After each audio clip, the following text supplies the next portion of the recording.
بسم اللہ الرحمن الرحیم نحمدہ ونصلی ونسلم علی رسولہ الکریم اما بعد فاعوذ باللہ من الشیطان الرجیم بسم اللہ الرحمن الرحیم الف لام میم ذالک الکتاب لا ریب فیہ ھدی للمتقین صدق اللہ مولانا العظیم وبلغنا رسولہ النبی الکریم الامین فقال اللہ تبارک و تعالی فی شان حبیبہ صلی اللہ تعالی علیہ وسلم ان اللہ وملائکتہ یصلون علی النبی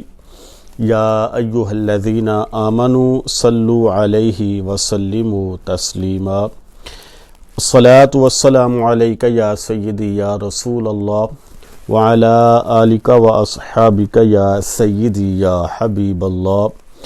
الصلاة والسلام عليك يا سيدي يا رحمة للعالمين وعلى آلك وأصحابك يا سيدي يا خاتم النبيين۔ اللہ رب العالمین احکم الحاکمین کی حمد اور ثنا اور حضور پر نور شافی یوم النشور سرور کائنات مفخر موجودات زینت بزم کائنات جان کائنات بلکہ جان جہان کائنات تاجدار مدینہ سرور قلب و سینہ حضور علیہ الصلاۃ والسلام کی بارگاہ بے کس پناہ میں درود و سلام کا نذرانہ عرض کرنے کے بعد میرے انتہائی واجب الاحترام جملہ معزز و محتشم سامعین کرام السلام علیکم ورحمۃ اللہ وبرکاتہ۔ سامعین ذوی الاحتشام، درس قرآن کا سلسلہ جاری ہے۔ آج سورہ بقرہ کے حوالے سے چند منٹ گفتگو کرنے کی سعادت حاصل ہوگی۔ اللہ رب العالمین کی بارگاہ میں دعا ہے کہ اللہ رب العالمین میری زبان پر کلمۃ الحق جاری فرمائے اور اللہ رب العالمین اپنے محبوب صلی اللہ تعالی علیہ وسلم کی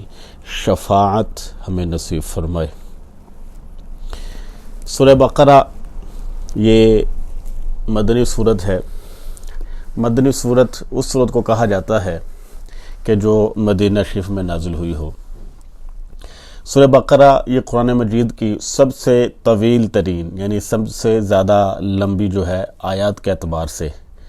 یہ لمبی سورت، جس کی تک 286 آیات مقدسات ہیں۔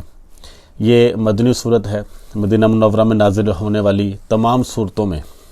مسلمانوں کے انفرادی اور اجتماعی نظام حیات، عبادات، سیاسیات،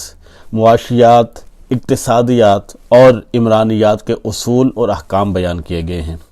اس کے برخلاف مکی صورتوں میں اعتقادیات اور اخلاقیات پر زیادہ زور دیا گیا ہے، کیونکہ مدینہ منورہ میں مسلمانوں کی اپنی ریاست قائم ہو چکی تھی اور نظام مملکت چلانے کے لیے جن اصول اور قواعد کی ضرورت ہوتی ہے اور مسلمانوں کی تمدنی زندگی کی فوز و فلاح اور عبادات کے اجتماعی نظام کے لیے جن ہدایات کی حاجت ہو سکتی ہے وہ سب ان مدنی صورتوں میں نازل کی گئیں۔ عقائد اسلامیہ کی جو اساس وہ ایمان بالغیب ہے، اور بغیر دیکھے اللہ رب العالمین کو وحدہ لا شریک ماننا، اس کے تمام رسولوں پر ایمان لانا، اس کے تمام ملائک پر ایمان لانا، اس کی تمام کتابوں پر ایمان لانا، یہ اساس اور بنیاد ہے ایمان کی، یعنی اسی کو ایمان بالغیب کہا جاتا ہے، اور یہ اساس ہے، بنیاد ہے ایمان کی کہ جس میں ہم اللہ رب العالمین کو وحدہ لا شریک مانتے ہیں، اس کے انبیاء اور رسل کو مانتے ہیں، کتابوں کو مانتے ہیں اور آخرت کے دن کو مانتے ہیں۔ تو یہ تمام چیزیں جو ہیں یہ ہمارے اس بنیادی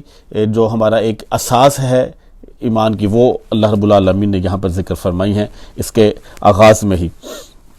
پھر جزا اور سزا کا اقرار کرنا اور اعمال صالحہ میں جو ہمہ گیر اور ہمہ جہت عبادت نماز کو قائم کرنا ہے اور طبقاتی منافرت کا سد باب کرنا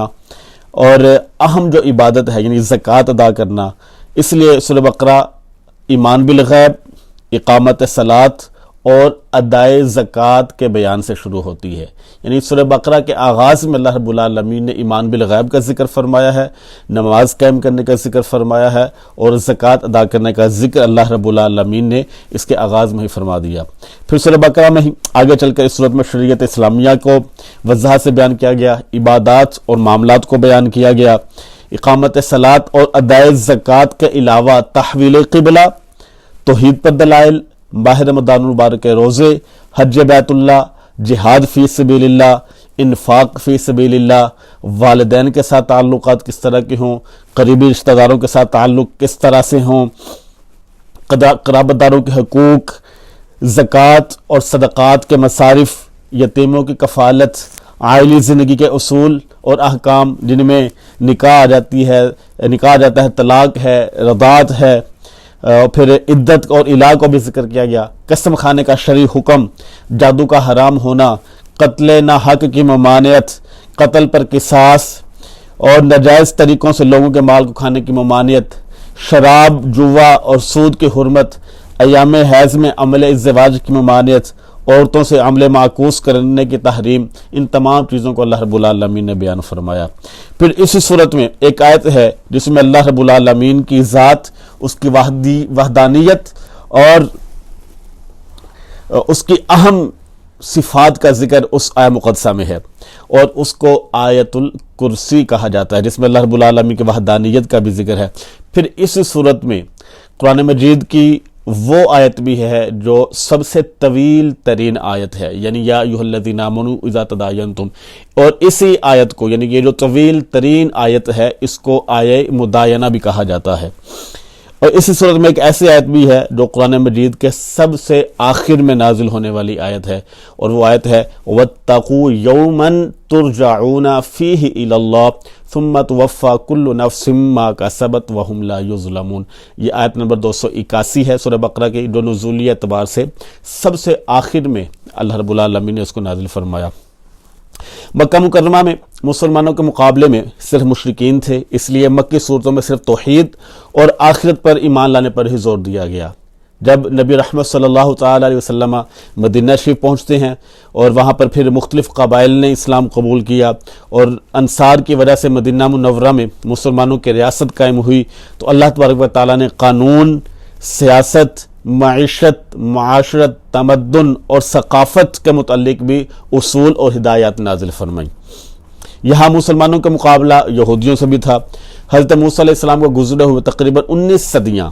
یعنی کہ 1900 سال، تقریباً 2000 سال گزر چکے تھے، اور اس عرصہ میں یہود نے حضرت موسیٰ علیہ السلام کی تعلیمات اور تورات کو بالکل مسخ کر دیا تھا، اور تورات میں لفظی اور معنوی دونوں طرح تحریف جو ہے وہ ہو چکی تھی۔ مدینہ منورہ میں یہود کے علاوہ منافقین بھی تھے اور یہ منافقین کئی قسم کے تھے۔ سورہ بقرہ میں کفار اور مشرکین، یہود و نصارہ اور منافقین سب کے متعلق اللہ رب العالمین نے آیات نازل فرمائی ہیں۔ پھر ہم آگے چلیں تو دیکھتے ہیں کہ سورہ بقرہ کو سورہ بقرہ کیوں کہا جاتا ہے، اس کی وجہ تسمیہ کیا ہے۔ سورہ بقرہ میں ایک گائے کا ذکر ہے، تو اس لیے اس کے مناسبت سے اس کو سورہ بقرہ جو ہے وہ کہا جاتا ہے۔ پھر اس سورت کی بہت ساری فضائل بھی اور اس کے متعلق قرآن اور احادیث میں ذکر کیا گیا ہے اس کے فضائل کے متعلق۔ نواس بن سلیمان، صحیح مسلم کی یہ روایت ہے، نواس بن سلیمان کلابی رضی اللہ تعالیٰ عنہ بیان فرماتے ہیں کہ رسول اللہ صلی اللہ علیہ وسلم نے فرمایا کہ قیامت کے دن قرآن مجید اور اس پر عمل کرنے والوں کو لایا جائے گا، ان کے آگے سورہ بقرہ اور سورہ آل عمران ہوں گی۔ رسول اللہ صلی اللہ علیہ وسلم نے ان صورتوں کی 3 مثالیں جو ہیں وہ بیان فرمائی، جن کو میں آج تک نہیں بولا۔ یہ نواس بن سلیمان کا قول ہے، فرماتا ہے کہ ان دونوں آیات کی، ان دونوں صورتوں کی نبی رحمت صلی اللہ تعالی علیہ وسلم نے 3 جو ہیں وہ مثالیں بیان فرمائیں، جن کو میں آج تک نہیں بولا۔ فرمایا وہ ایسی ہیں جیسے وہ بادل ہوں، یا 2 سیاہ صاحبان ہوں جن کے درمیان نور ہو، یا صف باندھے ہوئے پرندوں کی 2 قطاریں ہوں، اور وہ صورتیں اپنے پڑھنے والوں کی وکالت اور حمایت کریں گی۔ یعنی قیامت کے دن اللہ تبارک و تعالیٰ ایک مخلوق پیدا فرمائے گا جو بادل، صاحباں یا پرندوں کی قطاروں کی طرح ہوں گی، اور قرآن پڑھنے والوں اور قرآن پاک پر عمل کرنے والوں پر سایہ کریں گی۔ حضرت عبداللہ ابن عباس رضی اللہ تعالیٰ عنہ بیان کرتے ہیں کہ ایک دن جبریل امین علیہ السلام نبی رحمت صلی اللہ تعالیٰ علیہ وسلم کے پاس بیٹھے ہوئے تھے، تو رسول اللہ صلی اللہ تعالیٰ علیہ وسلم نے ایک آواز سنی۔ نبی رحمت صلی اللہ تعالیٰ علیہ وسلم نے اپنا سر انور اٹھایا۔